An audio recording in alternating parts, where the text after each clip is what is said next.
Здравствуйте! Вы смотрите программу «Акцент». С вами Яна Бабаева. И сегодня мы в гостях у главы Республики Саха-Якутия Эсена Сергеевича Николаева. Здравствуйте, Эсен Сергеевич. Здравствуйте.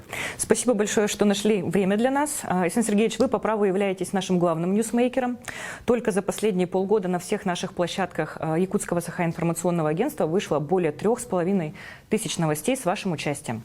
В этом году мы отмечаем свой юбилей, 35-летие. Как вы оцениваете роль агентства в жизни республики? И есть ли в вашей личной повестке дня привычка начинать утро с новостей? И почему для главы региона все-таки важно держать руку на пульсе именно местных медиа? Во-первых, я хотел бы искренне поздравить Якутское Саха-информационное агентство ЕСЯ с замечательным юбилеем. 35 лет – это достойный возраст. И, безусловно, вся история Новой Якутии – это история, которая запечатлена в хрониках ЕСЯ. Я хотел бы поблагодарить вас за труд, за ту информацию, которую вы несете людям. И недаром сегодня, вот даже в эпоху, когда, казалось бы, и соцсети, и традиционные медиа, их достаточно большое количество, огромное количество самых разных информационных ресурсов. И вот в этом океане, скажем так, информации, ЕСЯ всегда остается таким, знаете, ледоколом, остается лидером по всем направлениям, связанным именно с информацией о нашей республике. Это показывают все вот эти рейтинги, упоминания и так далее.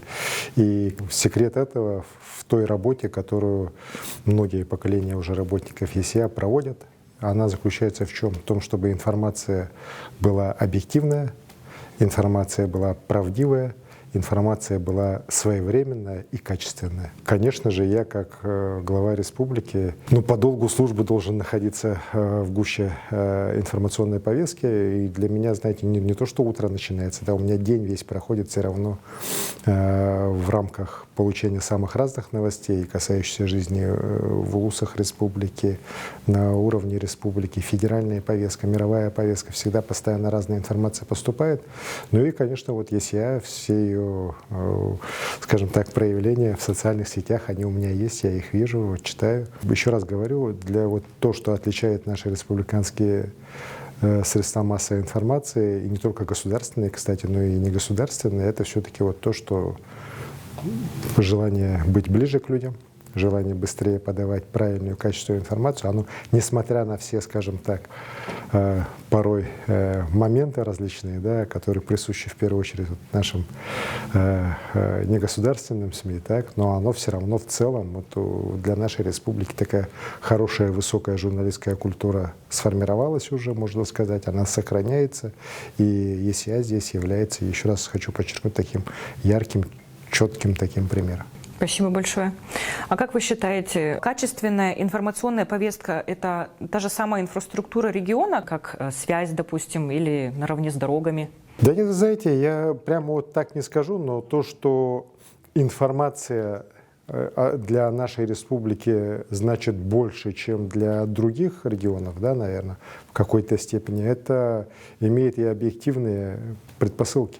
Ведь огромное расстояние нашей республики, ее размеры, разбросанность населения, наличие огромного количества малых населенных пунктов, в конце концов, вот различия между даже нашими северными районами, южными районами, климатические особенности, они все накладывают свой яркий отпечаток. И вот в этих условиях наличие, вот еще раз хочу подчеркнуть, грамотной, объективной, правдивой и своевременной информации очень дорогого стоит.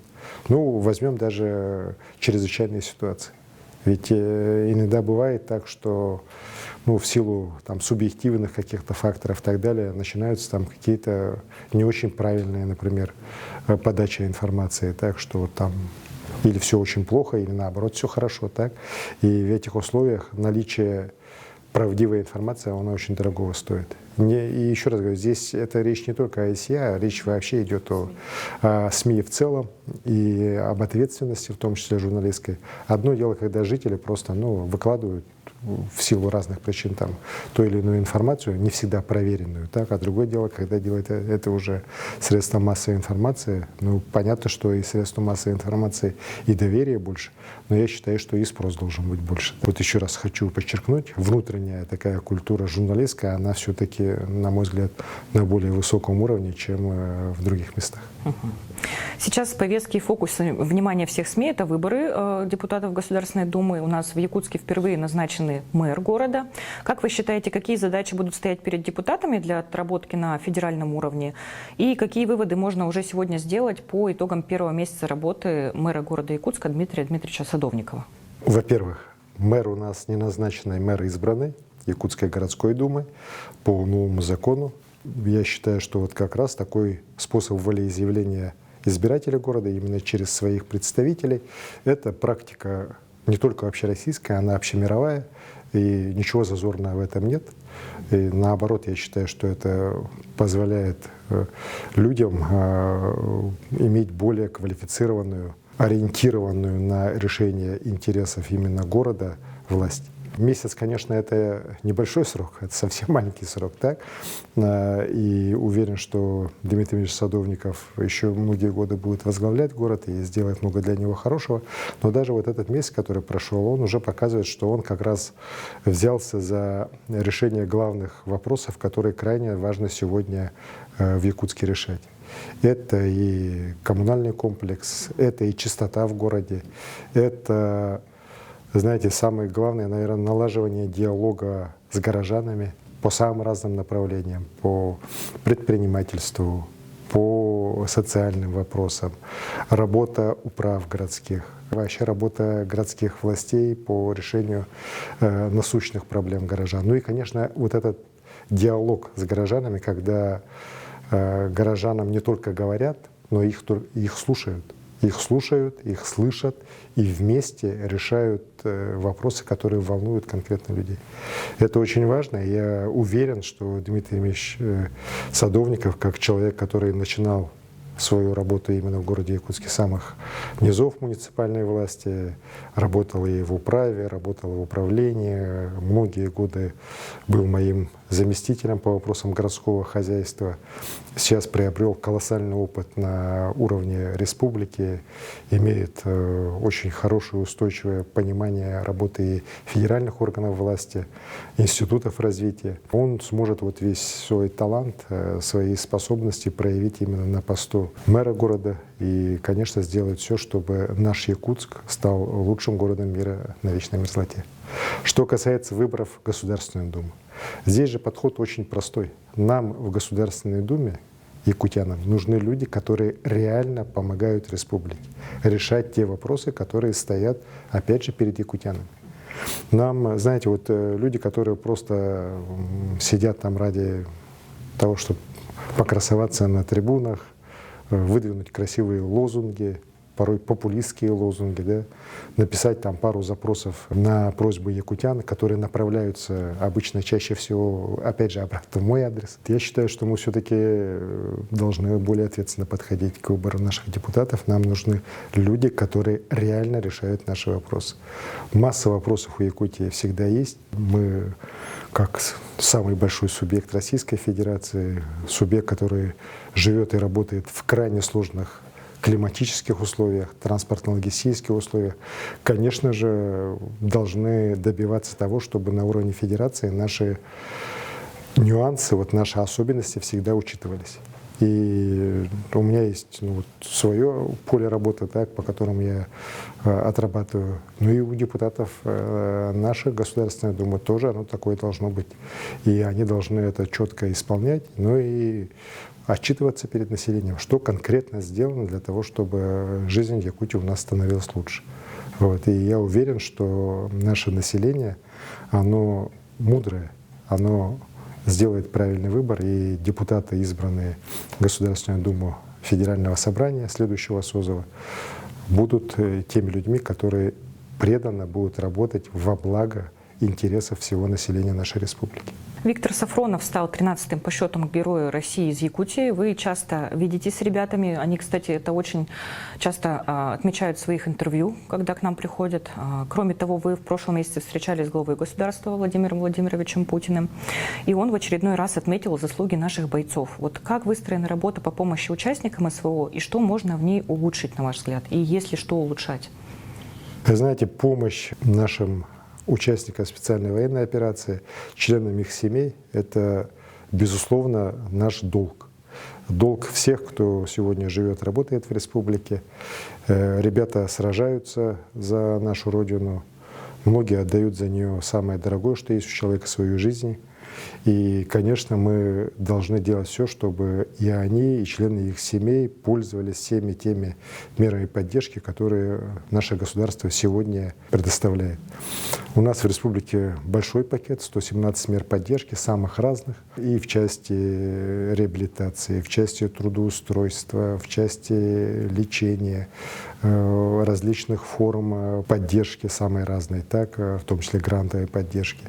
При этом это распространяется и на самих военнослужащих, на членов их семей. Многое делается, но я считаю, что мы все-таки должны делать еще больше. И здесь много у меня есть вопросов, которые надо будет нам решать, и которые мы сегодня решаем. Это в том числе и информирование участников спецоперации и членов их семей о тех или иных мерах поддержки, предоставление тех или иных мер поддержки без всякой проволочки, быстро, четко, ясно. Помощь при наличии тех или иных проблем. Да, а проблем, к сожалению, много. Мы вот недавно с заместителем генерального прокурора Российской Федерации Мельником Виктором Ильичем и прокурором Республики Дябкиным Сергеем Николаевичем большую работу здесь в Якутске, в Нюрбе проводили, и мы увидели, что, к сожалению, например, вроде бы достаточно понятный, ясный вопрос назначения военных пенсий, он, к сожалению, у нас во многих случаях оказывается затянут. И вопрос там у некоторых идет на многие-многие месяцы, хотя должен решаться достаточно оперативно. Да? И понятно, что здесь мы общими усилиями будем работать с Министерством обороны для того, чтобы этот вопрос, важный для тысяч людей, решался в интересах людей, решался быстро. Уверен, что многое нам еще предстоит сделать, и есть самое главное, что и желание самих ребят какие-то новые формы предложить. Вот недавно Михаил Владимирович Мишустин приезжал, и когда мы были в квартале труда, как раз проект Ростислава Павлова, участника спецоперации, который сегодня активно работает в креативных индустриях, комиксы выпускает, анимацией занимается, тоже вызвал его самое такое в хорошем смысле приятное удивление, поддержку. И уверен, вот такие проекты мы не только в креативных индустриях, но и по всем другим направлениям должны делать. И ребят мы поддерживали и будем поддерживать. Ну и, конечно же, я даже не говорю о той помощи, которую мы оказываем сегодня фронту непосредственно. Это большая работа. Хотел бы поблагодарить всех тех, кто активно в ней участвует, и волонтеров наших, и те предприятия, тех людей, которые сегодня помогают, кто чем может, как говорится, всем миром. Мы делаем то, чтобы быстрее пришла к нам наша победа. И я уверен, что она не за горами. Василий Сергеевич, мы с вами затронули тему креативных индустрий. Вот как вы считаете, каков на сегодня вклад в креативных индустрий в общую экономику региона? И как далее использовать этот потенциал для еще большего экономического роста? Вы знаете, креативные индустрии сейчас на самом еще старте. Мы сегодня, наконец-то, в стране в целом, да, уже четко научились говорить это слово «креативная индустрия». Я помню, лет 9-10 назад, когда мы говорили это слово, на нас смотрели как немножко, что тут придумывают. И я рад, что благодаря тому, что мы в свое время в Якутске здесь именно движение по развитию креативных индустрий начали гораздо раньше, чем подавляющее большинство городов и регионов страны, мы сегодня имеем очень хорошие вот такие стартовые позиции. Реально Якутия сегодня признается всеми одним из лидеров креативной индустрии, креативной экономики всей России. Недаром вот в нашем креативном кластере «Квартал труда» за последние годы были и президент страны, и премьер-министр страны.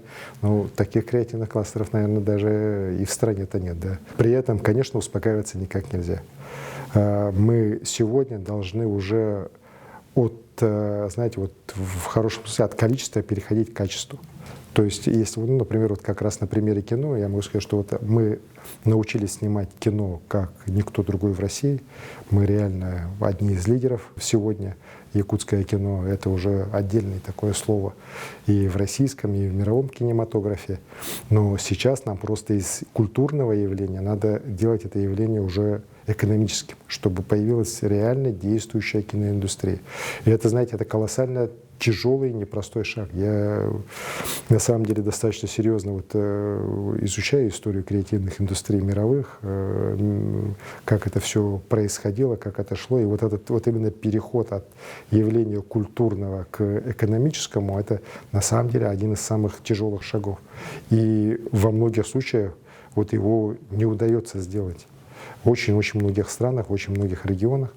И здесь мы должны все постараться. Это уже другой уровень инвестиций, это уже другой уровень компетенции не только творцов, скажем, да, но и той инфраструктуры, которая вокруг них должна быть создана. Это другое отношение, другое мышление в целом.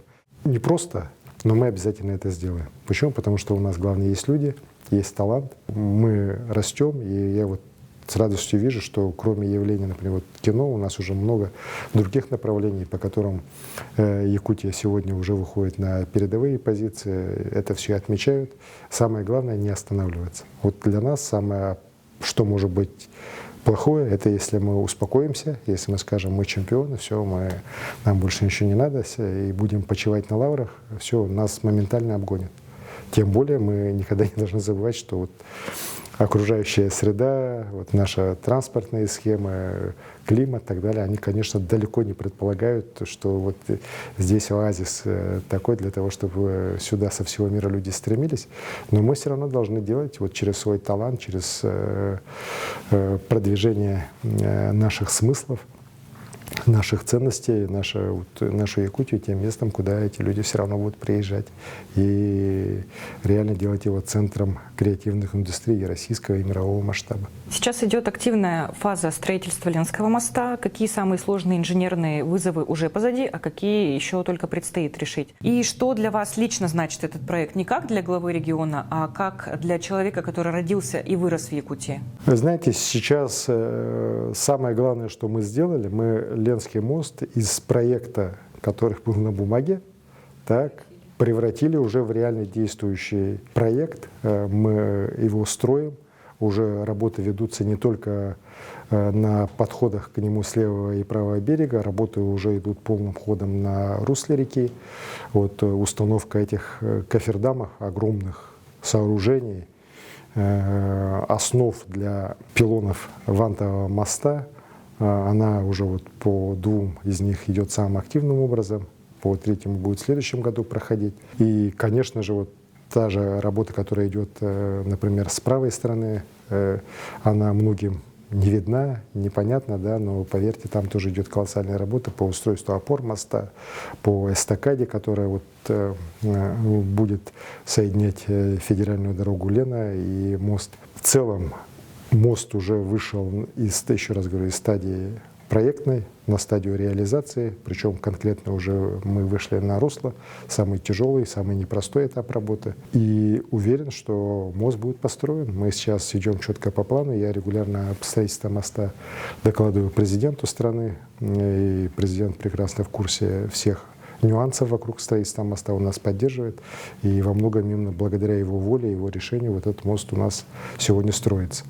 Ну а для меня, наверное, как и для всех якутян, Ленский мост — это реально мечта, потому что сегодня наша республика разделена на две части, да, вот нашей великой рекой Лена, и вот соединение восточной и западной ее частей, оно на самом деле реально поднимет уровень жизни в республике уже совсем на другой уровень. У нас и транспортная доступность, и с точки зрения логистики, с точки зрения вот возможностей для выезда куда-либо с западной части Якутии, с восточной части Якутии, перемещения товаров, вопросы сезонного завоза, они все будут уже решаться совсем по-другому.